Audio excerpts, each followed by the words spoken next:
Well, hi, thanks for joining me this morning and joining in the confusion here with this radio. At the end of the last video, what I discovered is the radio appears to be behaving in some pretty odd ways, and I'm not even sure I can describe what was going on there. Thanks to comments and even an email I received, there's a few things for me to take a look at here before we go any further, because it sure seems like the last capacitor replacement I did, which was a 0.05 microfarad capacitor here, and I put in a 50 picofarad capacitor as per the schematic, or so I think I've done. Boy, the radio has just gone bonkers. So something is not right. It could very well be just my interpretation of things. Could be all my mistake. Maybe I should put that 50 or 0.05 microfarad back in there. Well, one of the comments I got really caught my attention, and I want to check this. And that is, this is the AM antenna coil, and this is the shortwave, or I should say transformer. Okay, AM transformer. This is the shortwave transformer, and this is the antenna connection. The antenna connection appears to be made to the wrong terminal, which is really super bizarre. There's no evidence that these have ever been changed. So I want to take a closer look at the schematic and just see about the likelihood of that being the case. So where is the schematic? Here it is.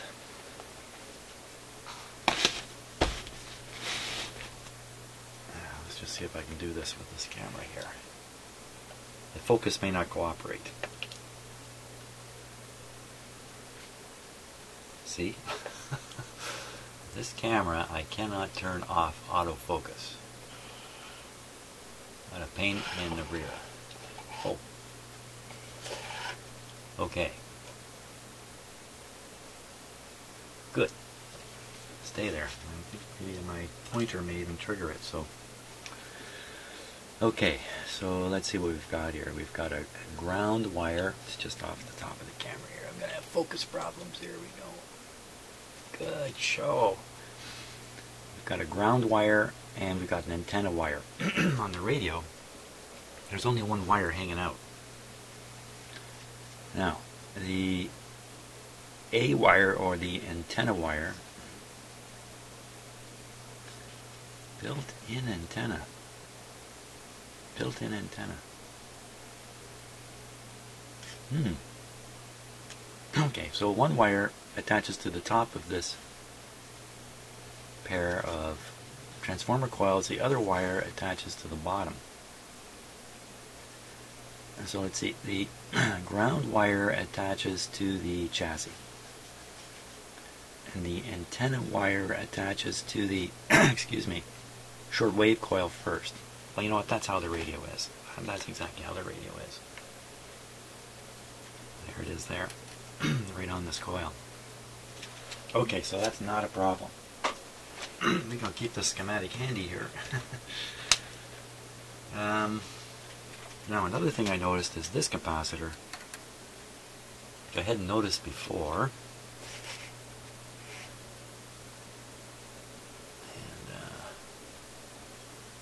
Sorry about the focus here. So this guy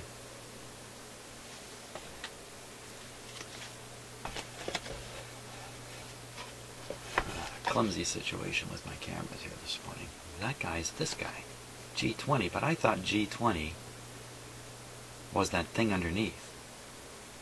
That thing underneath must have been C9. Well, that explains a lot. That explains a lot. I've misinterpreted which capacitors where here. So C9 0.05. Oh yeah, duh. Duh, my mistake. Okay, my mistake. So this is the guy who I thought I was working on when I took this one out. This is the right size. It's a fairly new capacitor. Let's test this one and just see what's up with it.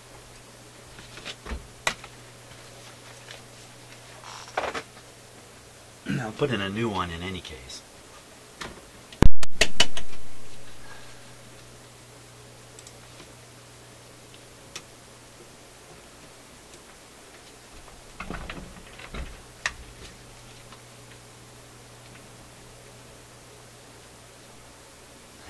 There we go.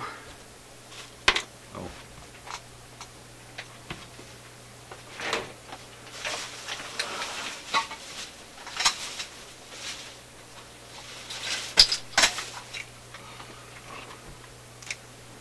I was out last night working on the other jukebox I'd taken care of, and a lot of my tools are... Yeah, I'm wearing long pants today, so I won't get a shock. Or let's put it this way, I'm less likely to get a shock.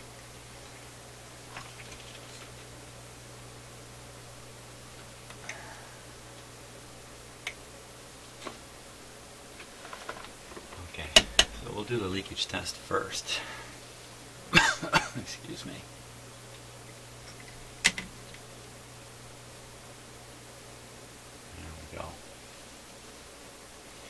Okay, 25 volts.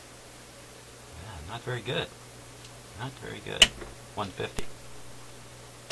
Huh, how do you like that? I thought that capacitor was going to be a good one because it looks so nice. Doesn't it look nice? Okay.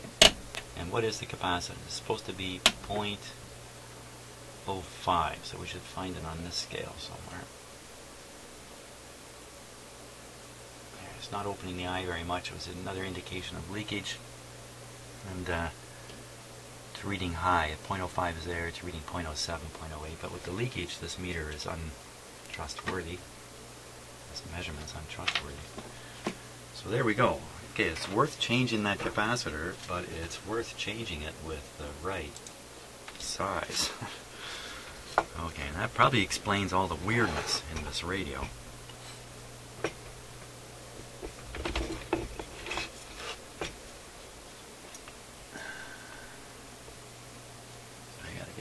This guy out of here.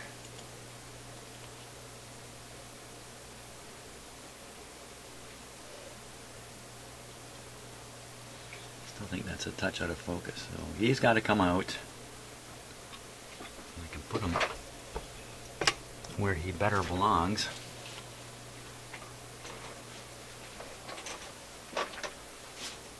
I have to fish out all my tools here. I should have done that before I started. Okay, so I'm going to take out this 50 picofarad I put in here, put in, what did I do with it? Put in a 50, here it is, a brand new 0.05 microfarad. Get it in there, be a little bit tight, and then I can use this capacitor up above to replace the one I really thought I was replacing.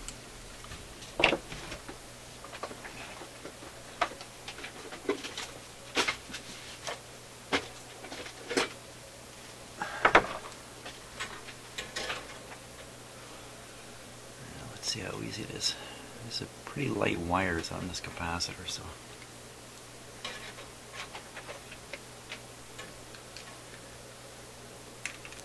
yeah, I mentioned that I'm working on another jukebox, AMI 120E jukebox in a person's basement. It's coming along pretty good. Much of my time is spent correcting what a previous person did. Not that what I'm doing is perfect either, but just give you an example, the jukebox is a mono player. It's from the early 50s, but somebody somewhere along the line replaced the cartridge. Fair enough. Nice new cartridge in there. Stereo cartridge. Okay. Stereo cartridge with only one channel hooked up. How about that? So if you play the record, you hear only one channel. That's pretty crummy, I think. So that's the kind of stuff that I'm fixing up. Getting the player to And you know, a lot of stuff in jukeboxes is mechanical issues with lubrication, and it's full of relays, all that kind of stuff. So hopefully when I'm all done, I'll make a short video of it playing. I had to replace the amplifier in it. And of course I haven't done video on any of it because it's in somebody's home.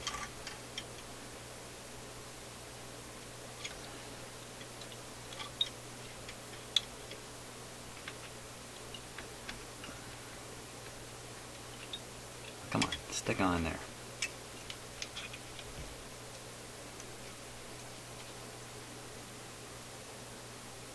Now, because I'm Canadian, I like to talk about the weather. The weather today is crummy again. It's quite cold out. I've actually got a sweater on here as I'm sitting inside my house. And, yeah, here it is, you know, getting towards the middle of July, and it's cold, which is really weird. Cold means it's going to get up to, I think today the high is going to be 18 or 17 or something like that. Ah! I'm trying to do this with the very end of the lead because I don't have any excess lead here to mess around with. Okay, tell you what, I'll stop the video, I'll get this installed here. Okay, here we are. So we've got the proper size capacitor back in here again. Now, about that one up above, it's kind of installed in a weird way. One leg is going down through a hole. It's going down through a hole. And, oh, hey, what's happened to the focus here?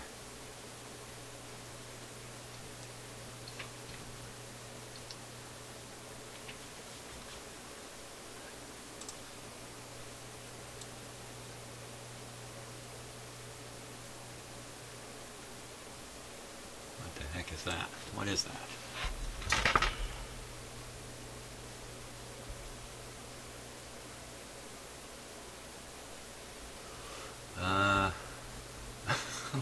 What are we looking at there? So there's this great big capacitor there too. We might as well pay some attention to that one. Just this big one here, which gives you a good time to change it out. What is that doing there? And, it just looks like a ground connection,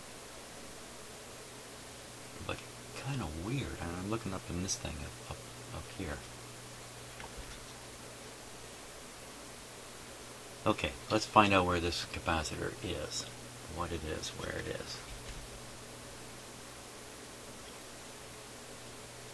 It's connected to pin number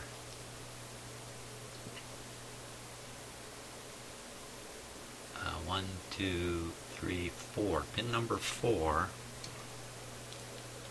on that tube. Pin number 4.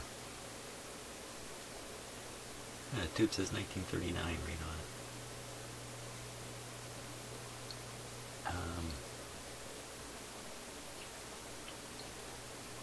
Pin number 4. Okay, let's check it out on the schematic here.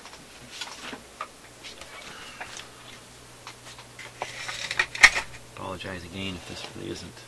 Hey, wait a second, I'll do a better job here.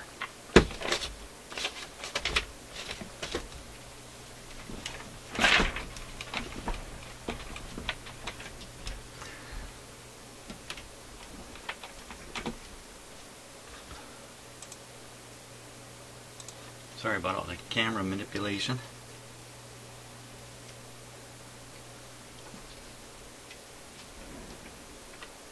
Here we are. Pin 4 of, I think it's a 6SA7. Let's see, it's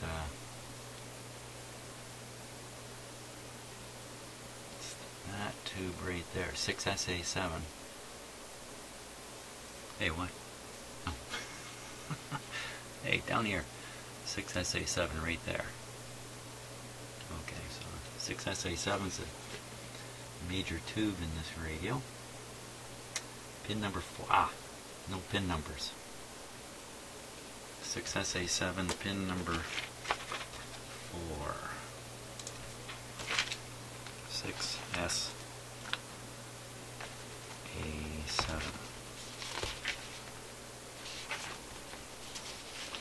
6SA7. Oh, it's got two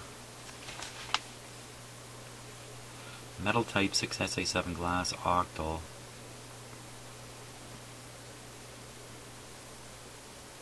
Well, let's see if pin 4 is different here. Pin 4 is the screen and the two screen grids. Pin 4. Two screen grids.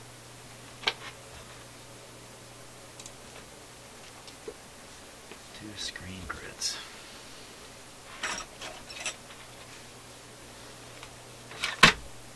So there it is right there. C4. Right there, that big guy.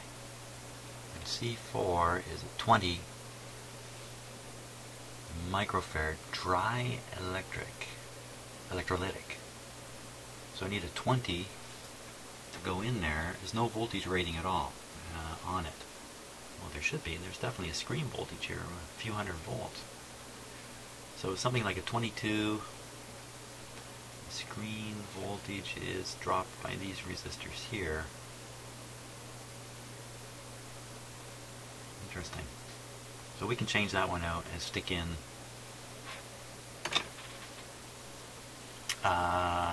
you know what, I'm going to have to measure the voltage on that to be sure. Okay, so we'll do that next. Measure that voltage.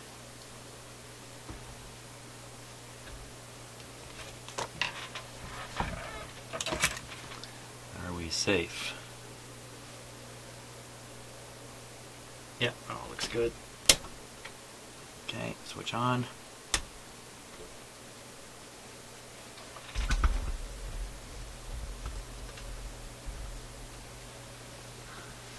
Just move my lighting there. You know, human beings are used to lighting coming from above because the sun is above.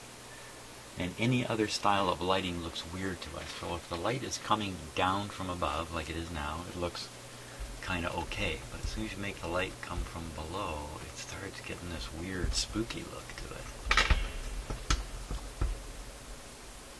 So I say, there's the radio. Okay, it's working again. You know what? I should check the, maybe that was it. Maybe that's the solution right there. Maybe the whole thing's working. And I don't need to do any more. Let's see. Maybe. Okay. 1000 volt scale. What am I doing? Shorten those. Here we go. Right on here.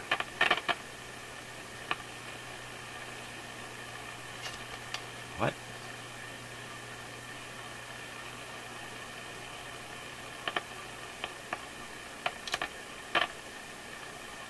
.73. Put the voltage up full. The supply voltage.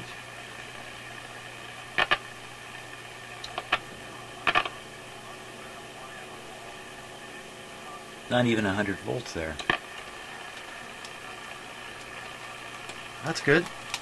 Now, that could be because that capacitor is leaky, drawing current through those two resistors. Who knows? So let's check this radio out though. Gala, and this is the golf tournament, so I'm going to be helping them out tomorrow night. And you've been doing this for years, so this 17. Yeah. 17 years. Yes. And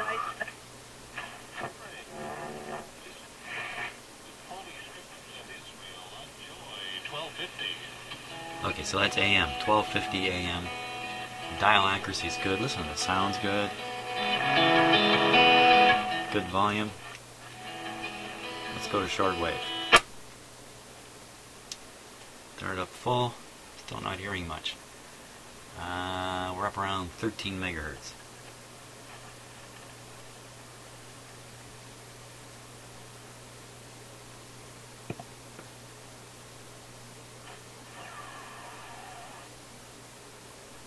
band spread is so minimal on this. Tuning is tricky. Coming up in the next hour.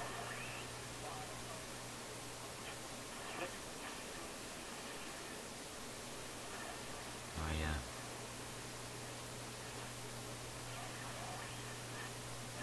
Well, we hear it working. The volume's full. It's not strong. Can't hear the hiss, so we're still weak. Still weak on the shortwave side of things. So shut that off. Cut the power. Go after this capacitor and whoops, this one up here.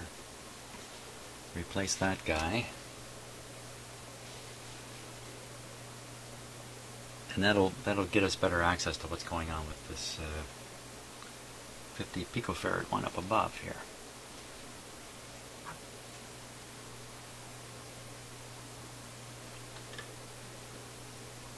Power's off, everything's good. That's pin 4. I'm going to unscrew this clamp.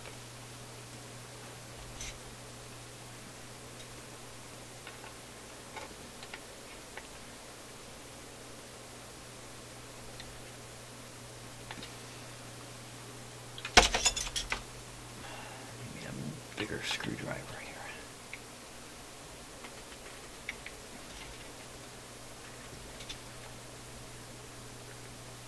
Ooh, I'm ready to hurt myself. I'm applying a lot of pressure, and you know, that's when a person gets hurt. So I don't want my hand up here.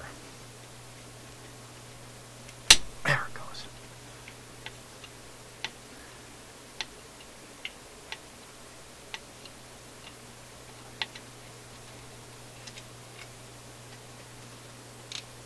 Don't think we'll need the clamp. So what's going on up there? Well, it's just a great big ground lug. You know, on a lot of radios I've seen where the electronic items on the top of the chassis need to be connected to the chassis, and they bring the wire through a hole in the chassis and connect it to a terminal underneath. And I think there's an electronic reason for this, and I'm really not clear on it. I've certainly seen this in some small amplifiers for record players, where they could easily connect the wire to the chassis at the top on the outside, but they'll bring it through a hole and attach it underneath. And it's done for hum control reasons I don't fully understand about that. Now, this might be the same kind of situation here. Let me cut this guy away here.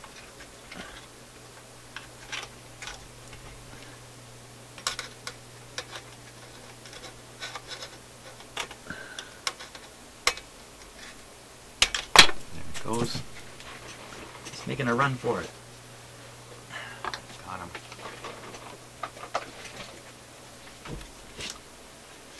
Let's put him on the tester right away. See what's up with this one.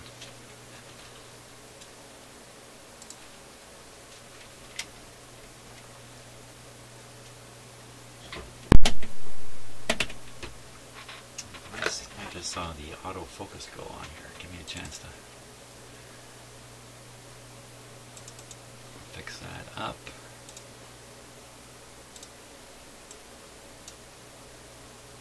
Autofocus. It's a great thing, and then it's not. Good. Clip on this guy here. Positive.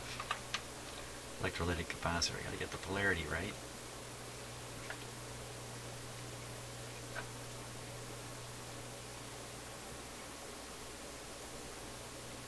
Okay. So first, the leakage test. Now this capacitor checker has a setting here intended for electrolytic capacitors, which I think have a little bit of leakage even at the best of times. So this makes, so by turning this switch here, just one click, forget it says power factor, ignore that. Just turning it one click sets the machine to do measurements for electrolytic capacitors. So 25, here we go. See, that's very good. 150, testing very good. 250. Slowing down a little bit on opening the eye. But if I put this on a regular capacitor and do the same test, it's a leaky guy. So, what is this big capacitor doing anyway in the radio? The purpose of this capacitor is to ensure that there's no RF signal leaking around the radio on the high voltage supply that's going to the screen there, so the signal from one tube can't find its way to another. So this is just to really heavily ground the screen grids to the chassis and just drain out any signal that might be there. So you get nice, clean, pure DC. Otherwise you're going to get weird feedback things, other weird effects. Okay, so let's see, I haven't done very many electrolytic capacitors, so I'll put this on electrolytic. And this is supposed to be a 20. It says right on it there, 20. So that would be 0.1 to 50, so I should find it here.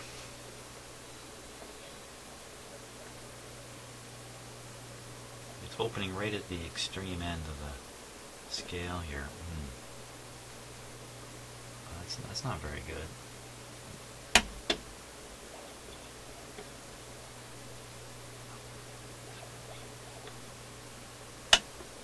Okay, this is a 20 to 1,000 scale. The only place we get it to open is right at the bottom of the scale here, which is not good. Adjust this power factor control, which I'm not that familiar with.